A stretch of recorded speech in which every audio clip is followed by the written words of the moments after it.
Have you ever felt a quiet ache in a relationship, a subtle tremor beneath the surface of affection, a sense that something delicate, yet powerful, is at play? It's a feeling many of us recognize, though we may not always have the words for it. It's the whisper of an unspoken fear, the silent anxiety that someone you care for, someone close to your heart, might be holding on with a grip born not of love alone, but of a profound apprehension, the fear of losing you. It begins subtly, doesn't it? A heightened attentiveness, a gaze that lingers a little too long, a constant need for your presence, for your words, for the quiet reassurance of your proximity. It's not just a desire for closeness, but an insistent pull, like a tide refusing to recede from the shore. Perhaps they text you more often than seems natural, or check in with an almost urgent frequency, not out of curiosity for your day, but as if to mark your place, to ensure you are still there, still anchored to them. There's a nervous energy in their connection, an almost frantic effort to fill every silence, every moment of potential distance, with their voice, their plans, their very being. It's as if every shared breath is a fragile thread they must continuously reinforce, lest it fray and break. You might feel a gentle pressure, an invisible cord tugging at your own independence. And in those moments, a question arises in the quiet chambers of your mind. Is this devotion, or something else entirely? Then, perhaps, you notice the shadow of future pacing, an eagerness to map out every coming step, to tie the present securely to a distant horizon. Conversations about the future become less about shared dreams and more about securing an unbreakable continuity. A desperate attempt to weave your paths together so tightly that disentanglement seems impossible. There is a discomfort, a subtle unease when you speak of individual plans, a flicker of apprehension in their eyes when you mention time spent alone or with others.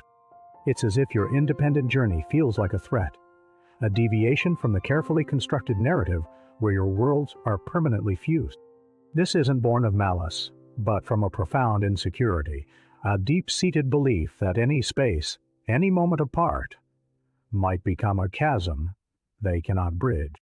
They might try to shape your choices, not out of control, but from a desperate need to keep you within arm's reach, to keep you safe within the boundaries of their perceived security. The fear can also manifest as an almost painful self-sacrifice, where their own needs and desires seem to fade into the background. They might consistently put your preferences first, concede in arguments even when their heart disagrees, or abandon their own interests to align perfectly with yours. It's a silent offering, a hope that by becoming indispensable, by erasing any potential point of conflict or divergence, they can guarantee your unwavering presence. This selfless act, however, is often rooted in a fragile fear, the belief that their authentic self, their unmet needs, their true opinions, might somehow be a reason for you to pull away. This can leave them feeling depleted, their essence slowly eroding, while you are left with a quiet discomfort, sensing the imbalance but unsure of its true source. You might also witness a heightened sensitivity, an overreaction to minor slights or perceived rejection, a casual comment, a momentary distraction, a delay in response, can be interpreted not as an oversight, but as a deliberate withdrawal of affection, a precursor to abandonment. Their emotional radar is on high alert, scanning for any sign of impending loss. A flicker of frustration from you, an offhand remark might plunge them into a spiral of self-doubt and anxious questioning, leaving you bewildered by the intensity of their reaction.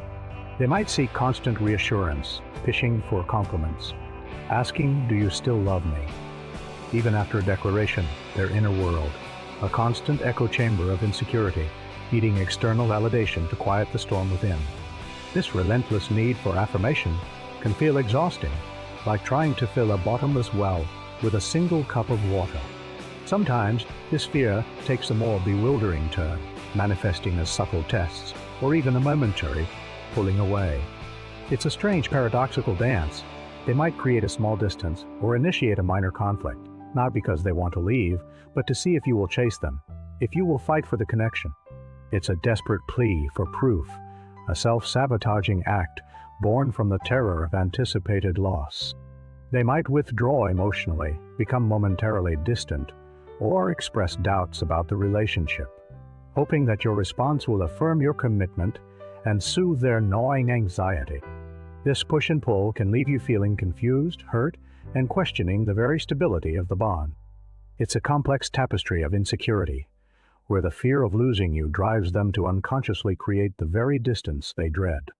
At the heart of all these manifestations lies a profound vulnerability. It's rarely a deliberate manipulation, but rather an echo of past experiences, old wounds, and deeply held insecurities. Perhaps they have known abandonment before, felt the sharp sting of rejection, or learned that love is conditional, easily withdrawn. This fear, then, becomes a protective mechanism, albeit a clumsy one, a desperate attempt to fortify the walls around something precious, even if it means building them so high that they obscure the view.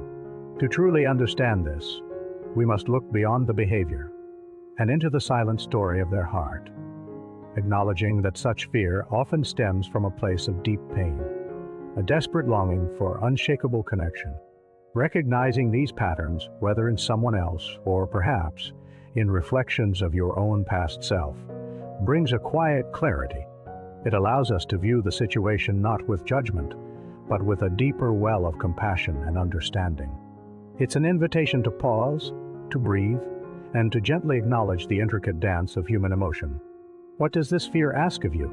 Does it compel you to hold on tighter? Or does it reveal a need to create more space, to allow for the freedom that true connection thrives upon?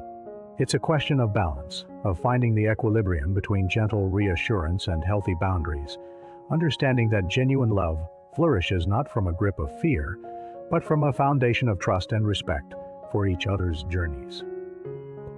In the quiet acceptance of these dynamics, we begin to heal. We learn that while we cannot eradicate another's fear, we can respond with wisdom and grace. We can choose to offer presence without suffocation, reassurance without enabling, and understanding without absorption. The path to inner peace often involves releasing the burden of trying to fix another's deepest anxieties, and instead holding space for them with compassion, while firmly honoring our own needs and boundaries. True connection, like the quiet breath of the earth, doesn't demand. It simply is, allowing both to flourish in their own space, held not by fear, but by the unbound grace of shared understanding and acceptance.